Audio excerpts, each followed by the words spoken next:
Veuillez maintenant reculer vos horloges de 40 ans. Monseigneur Ouellet vient d'arriver au Vatican. Salut tout le monde. Mon nom est Michel Baudry et à toutes les semaines, je viendrai comme ça pour jaser, pour parler de tout et de rien. Commençons par rien, tiens. La commission Bastarache. C'est ce que j'en pense.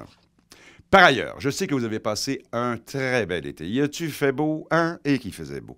Il y a même des maringouins qui sont venus au monde 2 fois. Il a fait tellement chaud que tous les joueurs francophones du Canadien ont fondu. Ben, c'est pas vrai, il en reste 2. Mais une autre canicule, puis il en reste plus. Si les Nordiques peuvent renaître, qu'on voit nos petits gars de chez nous jouer dans notre équipe, dans nos équipes, ça s'en vient les Nordiques, je vous dis. Moi, quand j'ai vu l'année passée que Badaboum est devenu la Baume, que Badaboum s'est déguisé en maire de Québec, je me suis dit, il reste juste un pas. Mais c'est ça. Dans les grands moments d'été, grande nouvelle, Jean Chrétien qui se fait opérer au cerveau. Personne ne l'a vu venir. L'opération a été une réussite totale, mais l'homme de 76 ans, quand même, a eu peur. Bien, certainement que j'ai eu peur. J'ai eu peur. Opération au cerveau, c'est pas rien. Mais dans la chambre d'hôpital, quand je me suis réveillé, j'ai dit au docteur, « Puis, docteur, mon cerveau! » Ben, il dit, « Monsieur Chrétien, faites-vous-en pas, on l'a trouvé. » Et effectivement, ils l'ont trouvé. Monsieur Chrétien, d'ailleurs, vous savez comment c'est arrivé, hein? C'est un matin comme ça, il est en train de déjeuner au lac des Piles avec sa femme à son chalet. Puis à un moment donné, il s'est mis à dire que le Québec, c'était beau, que les Québécois étaient gentils, puis que peut-être que le Québec aurait dû se séparer. Sa femme a appelé l'urgence, ils l'ont rentré tout de suite, et c'est là qu'il est opéré. C'est un succès. Et là, il est redevenu normal. Il est convaincu qu'il y a des belles femmes à Winnipeg, puis qu'on peut avoir du fun à Edmonton. Bon, alors, c'est réglé. C'est pour dire la science, hein? Parlant de cerveau, le génie des derniers mois, pour moi, c'est une femme, Anne-Marie Lozic, et je déconne pas.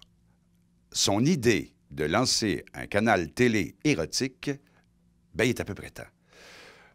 Nous, au Québec, on se vante d'avoir les plus belles femmes, même les plus beaux hommes, on ne les voit jamais tout nus. T'sais, même les visiteurs qui viennent ici, des gens de la Ligue nationale, les joueurs de football, la F1, nous parlent de nos nuits chaudes, comment... Mais on ne voit jamais ça à la télévision.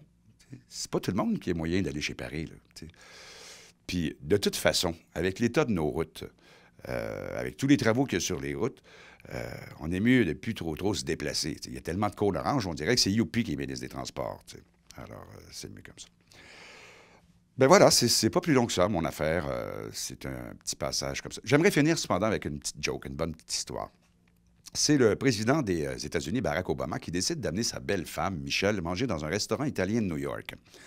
Et quand il arrive au restaurant, le chef, Tony, voit Mme Obama et demande à un des bodyguards s'il peut parler à Michelle 5 minutes, 2 minutes seul avec elle. Alors, on acquiesce à la demande, tout ça. Mais Michelle est partie 7, 8, quasiment 10 minutes. Et quand elle revient à table, Barack Obama dit à sa femme, il dit, vous vous connaissez ou quoi? Elle dit, ben, elle dit, j'étais allée à l'école avec Tony, le chef, puis quand j'étais jeune, j'étais même amoureuse de lui. Barack, il dit, tu vois, si tu l'avais épousé, ben aujourd'hui, tu aurais un grand restaurant italien. Et Michel a dit non. Tony serait président des États-Unis. Ah, les femmes. Voilà. Dites à ceux que vous connaissez de venir nous voir sur matv.tv. Et si le fun pogne après vous, ben, laissez-vous faire. Salut.